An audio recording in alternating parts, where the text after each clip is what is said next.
بسم اللہ الرحمن الرحیم۔ السلام علیکم ورحمۃ اللہ وبرکاتہ۔ اسلامک وے آفیشیل میں خوش آمدید۔ الحمدللہ ہماری 5 احادیث مکمل ہو چکی ہیں اور انشاءاللہ آج ہم احادیث نمبر 6 پڑھیں گے فضائل رمضان کے سلسلہ میں۔ حضور صلی اللہ علیہ وآلہ وسلم کا ارشاد ہے کہ 3 آدمیوں کی دعا رد نہیں ہوتی۔ ایک روزہ دار کی افطار کے وقت، دوسرے عادل بادشاہ کی دعا، تیسرے مظلوم کی جس کو حق تعالیٰ بادلوں سے اوپر اٹھا لیتے ہیں اور آسمان کے دروازے اس کے لیے کھول دیے جاتے ہیں اور ارشاد ہوتا ہے کہ میں تیری ضرور مدد کروں گا، گو کسی مصلحت سے کچھ دیر ہو جائے۔ درِ منصور میں حضرت عائشہ رضی اللہ عنہ سے نقل کیا گیا ہے، جب رمضان آتا تھا تو نبی کریم صلی اللہ علیہ وآلہ وسلم کا رنگ بدل جاتا تھا اور نماز میں اضافہ ہو جاتا تھا اور دعا میں بہت عاجزی فرماتے تھے اور خوف غالب ہو جاتا تھا۔ دوسری روایت میں فرماتی ہیں کہ رمضان کے ختم تک بستر پر تشریف نہیں لاتے تھے۔ ایک روایت میں ہے کہ حق تعالیٰ رمضان میں عرش کے اٹھانے والے فرشتوں کو حکم فرما دیتے ہیں کہ اپنی اپنی عبادت چھوڑ دو اور روزہ داروں کی دعا پر آمین کہا کرو۔ بہت سی روایات سے رمضان کی دعا کا خصوصیت سے قبول ہونا معلوم ہوتا ہے اور یہ بے تردد بات ہے کہ جب اللہ کا وعدہ ہے اور سچے رسول صلی اللہ علیہ وآلہ وسلم کا نقل کیا ہوا ہے تو اس کے پورا ہونے میں کچھ تردد نہیں۔ لیکن اس کے بعد بھی بعض لوگ کسی غرض کے لیے دعا کرتے ہیں مگر وہ کام نہیں ہوتا تو اس سے یہ نہیں سمجھ لینا چاہیے کہ وہ دعا قبول نہیں ہوئی، بلکہ دعا کے قبول ہونے کے معنی سمجھ لینا چاہیے۔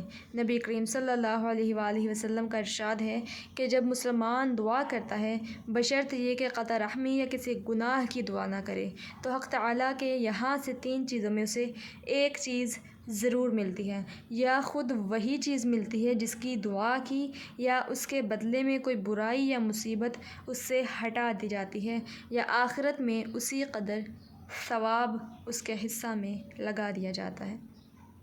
ایک حدیث میں آیا ہے کہ قیامت کے دن حق تعالیٰ بندہ کو بلا کر ارشاد فرمائیں گے کہ اے میرے بندے، میں نے تجھے دعا کرنے کا حکم دیا تھا اور اس کے قبول کرنے کا وعدہ کیا تھا، تو نے مجھ سے دعا مانگی تھی۔ وہ عرض کرے گا مانگی تھی۔ اس پر ارشاد ہوگا کہ تو نے کوئی دعا ایسی نہیں کی جس کو میں نے قبول نہ کیا ہو، تو نے فلاں دعا مانگی تھی کہ فلاں تکلیف ہٹا دی جائے، میں نے اس کو دنیا میں پورا کر دیا تھا، اور فلاں غم کے دفع ہونے کے لیے دعا کی تھی مگر اس کا اثر کچھ تجھے معلوم نہیں ہوا، میں نے اس کے بدلے میں فلاں اجر و ثواب تیرے لیے متعین کیا۔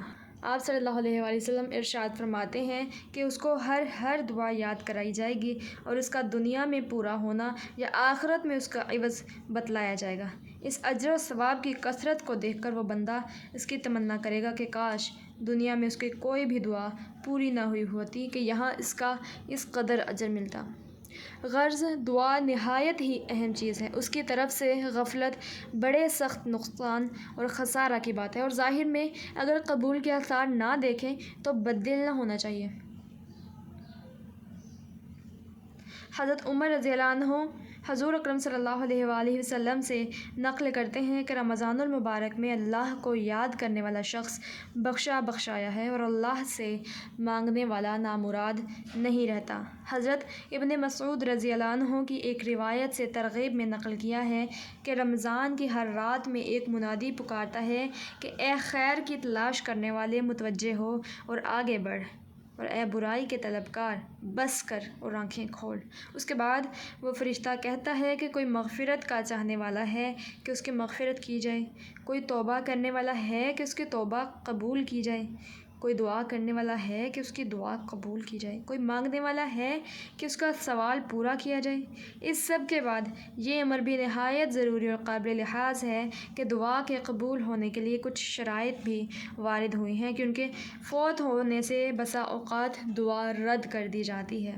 میں جملہ ان کے حرام غذا ہے کہ اس کی وجہ سے بھی دعا رد ہو جاتی ہے۔ نبی کریم صلی اللہ علیہ وآلہ وسلم کا ارشاد ہے کہ بہت سے پریشان حال آسمان کی طرف ہاتھ کھینچ کر دعا مانگتے ہیں اور یا رب کرتے ہیں، مگر کھانا حرام، پینا حرام، لباس حرام، ایسی حالت میں کہاں دعا قبول ہو سکتی ہے؟ مورخین نے لکھا ہے کہ کوفہ میں مستجاب الدعا لوگوں کی ایک جماعت تھی۔ جب کوئی حاکم ان پر مسلط ہوتا، اس کے لیے بد دعا کرتے، وہ ہلاک ہو جاتا۔